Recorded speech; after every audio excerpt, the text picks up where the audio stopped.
today. I'm here with Professor Susan Fiske. She's Eugene Egan's Professor of Psychology and Public Affairs at Princeton University.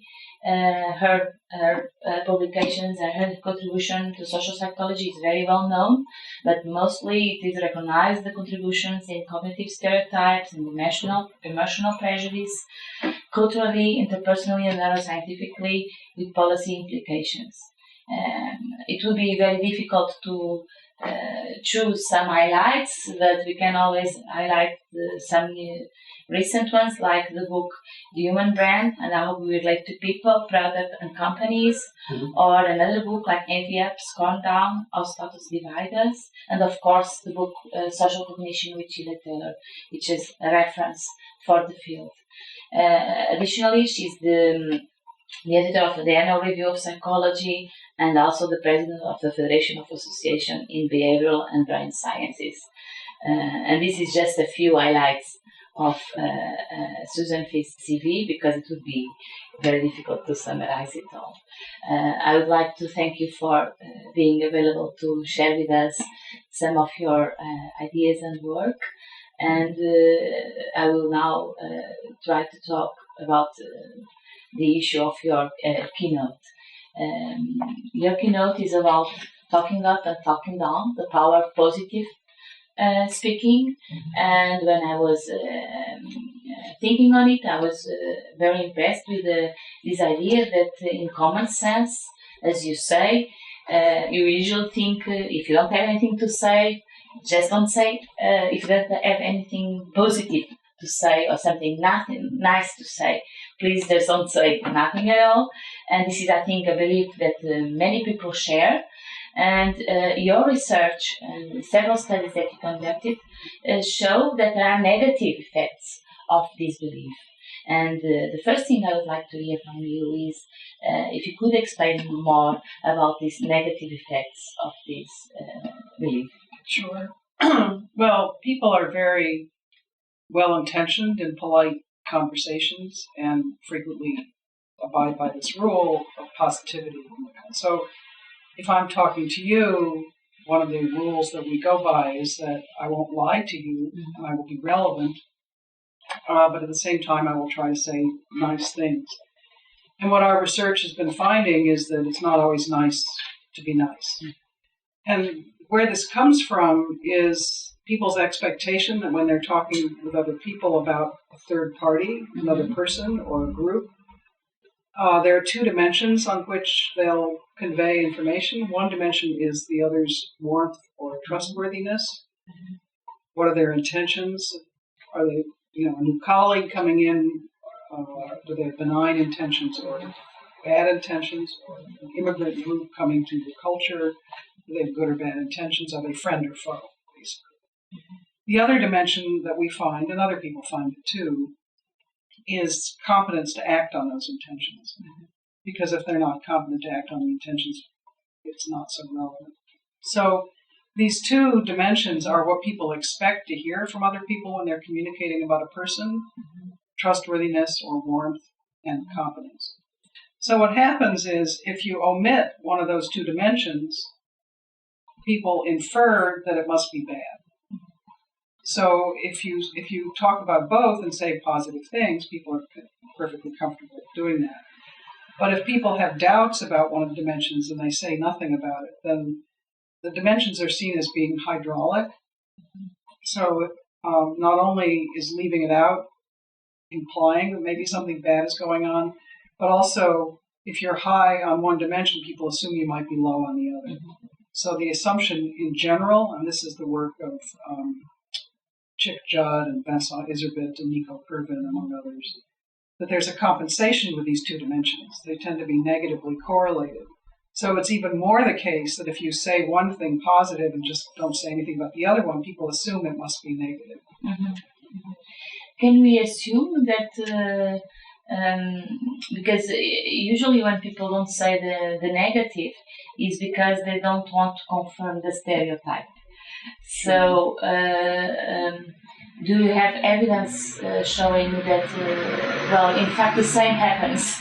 Yes. If you do. Yes.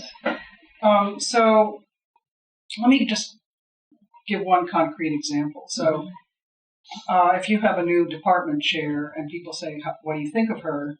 And you say, well, she's really nice. The innuendo is there that maybe she's not so competent because you're not talking about a dimension that's relevant. And in this case, it does confirm a stereotype about women that they're nice but not competent. If you say, what do you think about the new information technology guy you have? And you say, well, he's really competent. But does he work well with people? You're not answering that question, and you're implying it's bad. So our thought was that the context might matter, especially when you expect to get information on both dimensions, especially if you leave out the most relevant one, then that's bad.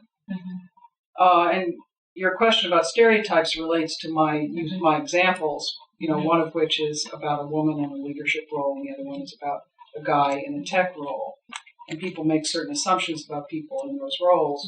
The one, women in general will be more, that techie guys will be competent, but not the other. We find on a more sort of macro social level that omitting the negative does allow stereotypes to stagnate over time. So we were lucky enough to have data from Princeton, where I teach, that go back to the 1930s. And 4 times over the course of the 20th century and into the early 21st century, the same methodology was used on Princeton students, about 10 ethnic and national groups, and the same 85 adjectives that people could check off for the groups. And the bottom line from that research, which was done with Hilary Bergseeker and other people, the bottom line from that research was that over time, the students continued to say the same positive things about various outgroups. So they thought of Chinese and Japanese and Germans as being very competent, and they would say that consistently over time. They thought about Americans and British people as being just like us, warm over time. And to some extent, Irish and Italians were seen as warm also. But on the opposite dimension of the group's positive strength, if it was negative, then people over time, you can see people stopping to mention it. So they never cross over to positive. So if they think the group is not smart, they don't suddenly say they're intelligent in the 21st century, but they just don't mention it anymore. And so if you look at the map of the groups relative to each other in 1933 and in the 21st century, they're in the same positions in the space because people infer that if you're not saying it, it's bad. And so, I don't know what to say about it. It's certainly well-intentioned and politically correct and probably better not to say negative things about groups. But I think it's important to know that if you don't say the negative, people might be inferring it. And so you have to decide what you want to communicate.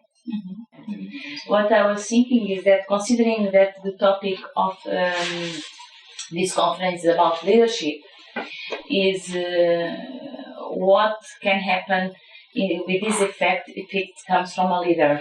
Right. So can we expect a different effect if it's a leader who has this kind of communication, only emphasizing the positive? Yes.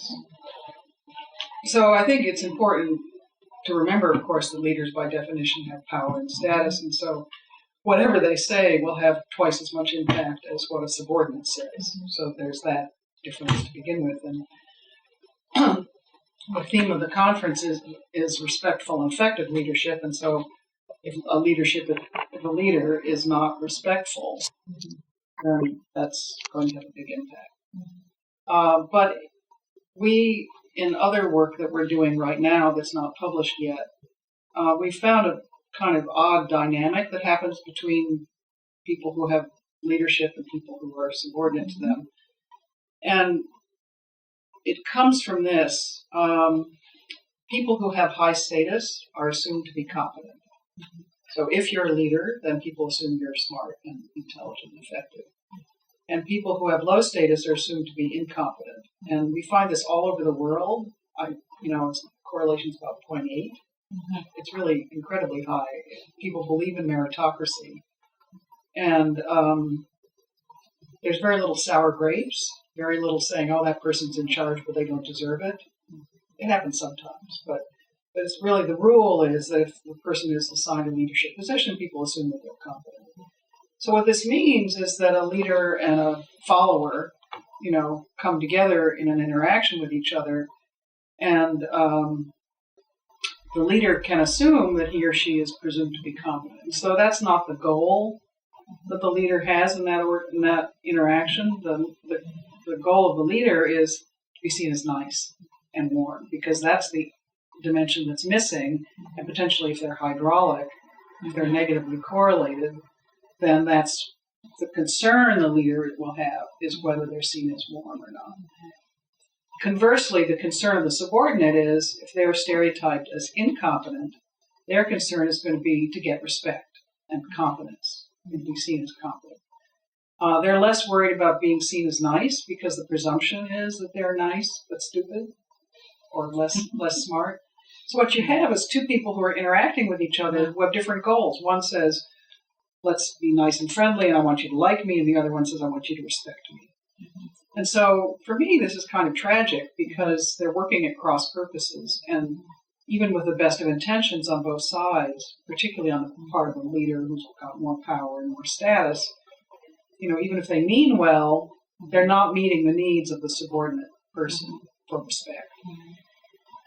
And once we realized this and began to get evidence for it, and the studies about status per se were with a student named Jill Swencionis, who's still a graduate student finishing her dissertation. Once we began to get evidence for this, I began to realize that it's a real issue of not meeting people's needs, and that what, as somebody who's frequently in a leadership position, that what the people working with me but below me in status want is respect. Mm-hmm.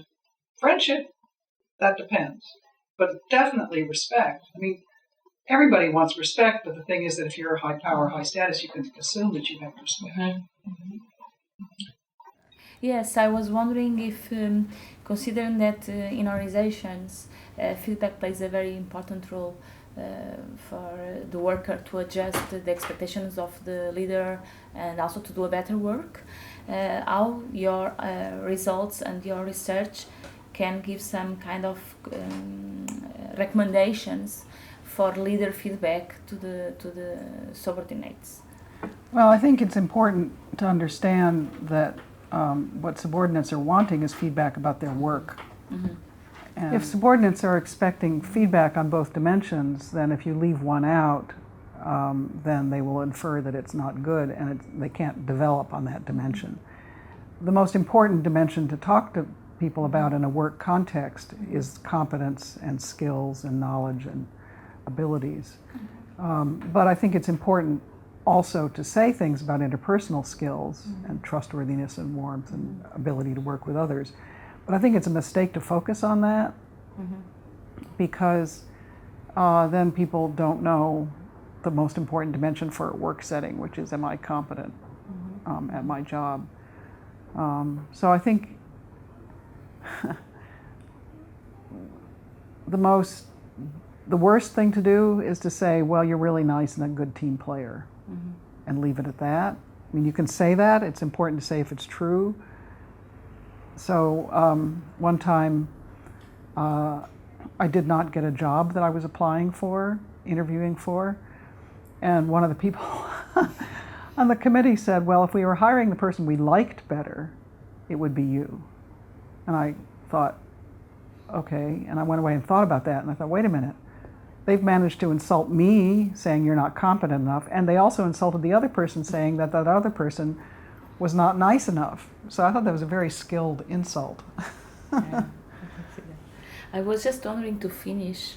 Sure. Nowadays, we have all this diversity in the workplaces.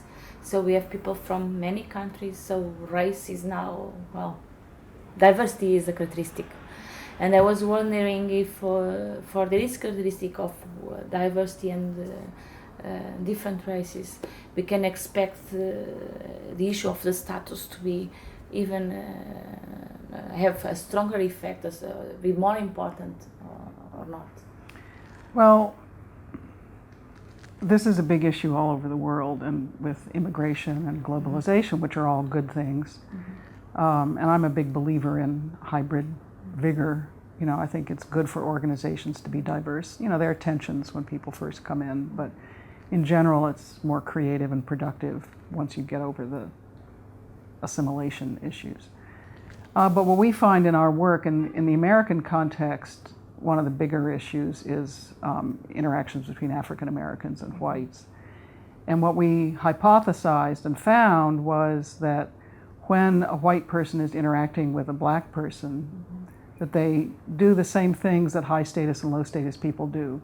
The white person is concerned mostly with, because the whites have higher status in our society, the white person is concerned with being liked and not being racist. And so they're all over worried about it being a nice interaction. And the black person is more often concerned about getting respected, because they get disrespected a lot in their daily lives and at work in particular. And so again, you have this misfit between the conversation participants where one person wants it to be all nice and likable and friendly, and the other person wants to be more about work-related and respect and competence-related things.